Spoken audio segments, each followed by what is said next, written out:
Hey guys, it's Travis, American Butcher.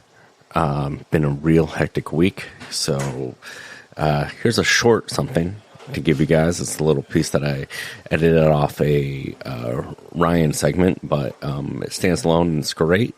It's been real busy, and I just wanted to give you something rather than nothing. I have family in town, and I just haven't had time. But I know you're out there, the devoted listener, and so something's better than nothing. And appreciate you guys. And yeah, enjoy this short episode. Good cutting enhances the quality of good meat. Poor cutting results in an inferior piece of meat, regardless of quality. Okay, last bonus section. Common methods for dropping the chuck primal from the rail onto the bandsaw. Do you do this at your work? Don't know. We do this at my work. You got a 4/4 that's on the rail, and you want to get it onto the bandsaw. How do you do that? There's multiple methods. All right. 4/4 are really big. They're really heavy. First thing you got to do is cut the chuck primal off from the rib primal. Commonly, this is done between the 5th and 6th rib. Commonly, that's the breaking point for removing the chuck primal from the rib primal. Now, if you want to drop the whole chuck primal onto the bandsaw, which some places do. Some shops are set up that way. Actually, the shop I work at, we're set up that way, and a lot of the shops around us are set up that way, where we drop the whole chuck primal onto the bandsaw. There's a few different ways to do that. You can use the buddy cut, bear hug, chuck lift technique. The buddy cut, bear hug, chuck lift technique. So you got the rail coming all the way adjacent. The rail comes in the room, and it's adjacent to the bandsaw, very close to the bandsaw. One guy, preps the 4/4 and accomplishes the sawing that needs to happen between the 5th and 6th rib. And we use Jarvis well saw, and we'll do knife cut and saw cutting through the sternum, knife cut, saw cut through the loin side of the feather bone side, the loin side, the spine side of the primal.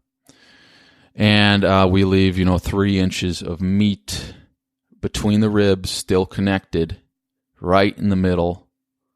And then what happens is one person goes up and bear hugs the chuck primal. It's very intimate. It's a bear hug. The next person comes over with the knife and cuts that 3 inches of still connected meat. At that point, the chuck primal is completely separated from the rib primal. The bandsaw operator is bear hugging the chuck, and if everything's set up properly, all they have to do is pivot and drop the chuck primal not onto the floor. No, drop the chuck primal onto the bandsaw. And I don't know if that sounds crazy, but if you get the bear hug, you can really, and you kind of rest the bottom portion of the primal on your leg, on your knee. You can actually lift a lot of stuff that way fairly easily. So that's the buddy cut, bear hug, chuck lift technique. Now, a lot of other shops will use a very similar technique, except they'll use a double California hook. It's called a double Cali hook, bear hug, chuck lift technique. And the same idea is that the operator is bear hugging the chuck primal. But in this case, there are 2 California hooks that are connected with a bolt.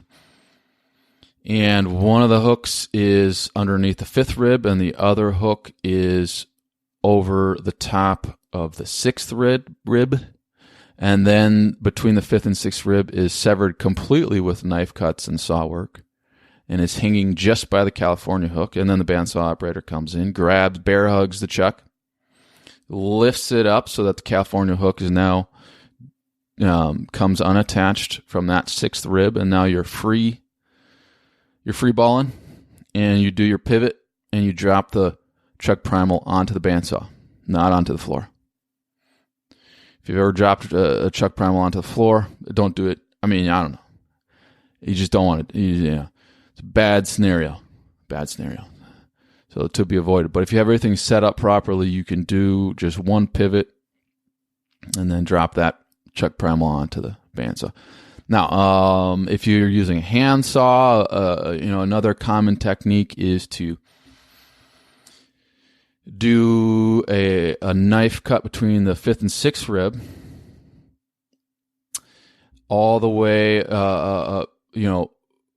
cutting all the way through this kind of cartilage area of the shoulder blade bone, through all the loin muscles there between the rib and the chuck, and you're cutting kind of 2/3 of the way out across towards the brisket, and you're leaving the sternum area attached, but you saw through the feather bones and the vertebrae so that the whole chuck primal is hanging just by the area at the sternum.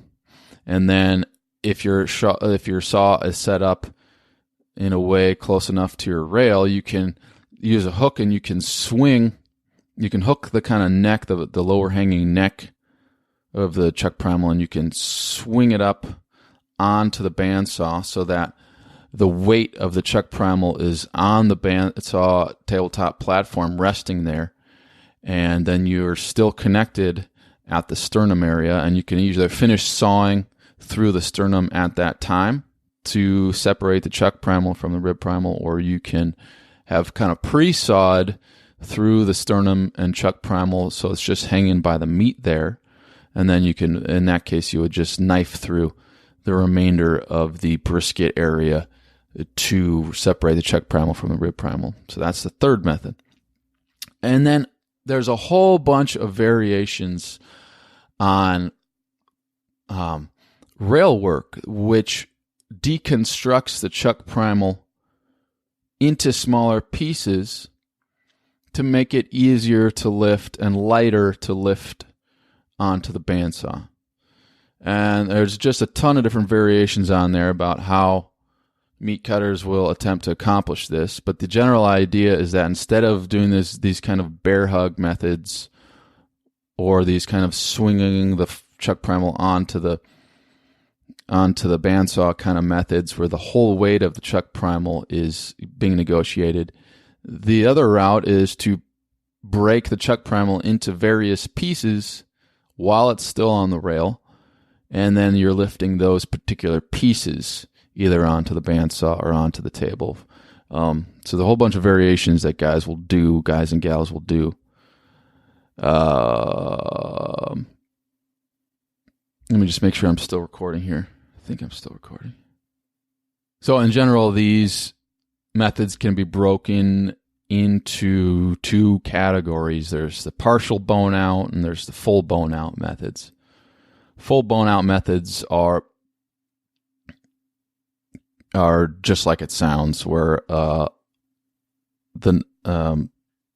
someone will run a knife through the whole chuck, the whole forequarter while it's on the rail, and will bone it out piece by piece on the rail. This is fairly common with deer and in wild game processing, and also in packing houses and boning facilities. You're going to bone out these whole areas on the rail. You're not even going to really break them down on the table too much. So one method for boning out deer, for example, is to remove the whole arm. This is to remove the whole arm and the whole, foreshank, humerus bone, shoulder blade, all in one piece, and pull it off the forequarter that way before moving on to separate the chuck primal from the rib primal. Common with deer and wild game.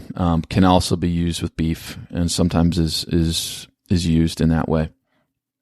Some other partial bone out methods involve, removing the clod and the arm and the shank piece. My buddy Matt used to do this way. He would do a knife cut between 5th and 6th rib, and then he would knife cut along the edge of the scapula bone, the paddle bone, the shoulder blade bone. He'd knife cut along that down to the GH joint, which is the joint between the humerus bone and the shoulder blade. And then he would knife out the foreshank and the arm and the clod, also known as cross rib, on the rail, throw that whole chunk onto the table. Daniel Skeperick on YouTube will do some similar stuff there, except he'll actually bone out the humerus bone and part of the foreshank bone while it's still on the rail. So he's just pulling out the bone from that chuck, and then he'll knife off the meat after that. So there's all these variations. Some guys will approach the 4/4 and will remove the whole neck first, or as part of their partial bone out, partial breakdown.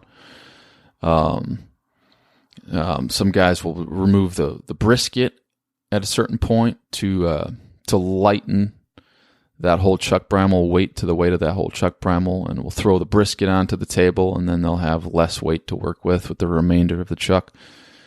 Travis, American Butcher, he's got a number of videos that show him sawing through with one long sawing cut through the rib subprimal and the chuck subprimal down to the GH joint, the glenal humeral joint, and which is that joint between the humerus and the shoulder blade, and then he'll remove those rib subprimal and chuck subprimals individually, and then he'll negotiate the rest of the chuck primal after that, and then the rib primal after that, etc. So, and then there's some packing house guys I used to work with who they would approach the 4/4 at the rail, and they would the ridge of the scapula and thereby locate the mock tender and pull the mock tender out first as the very first thing they do, and then they would bone out the rest of the shoulder blade bone and the humerus bone and the foreshank all on the rail. All sorts of different methods and techniques.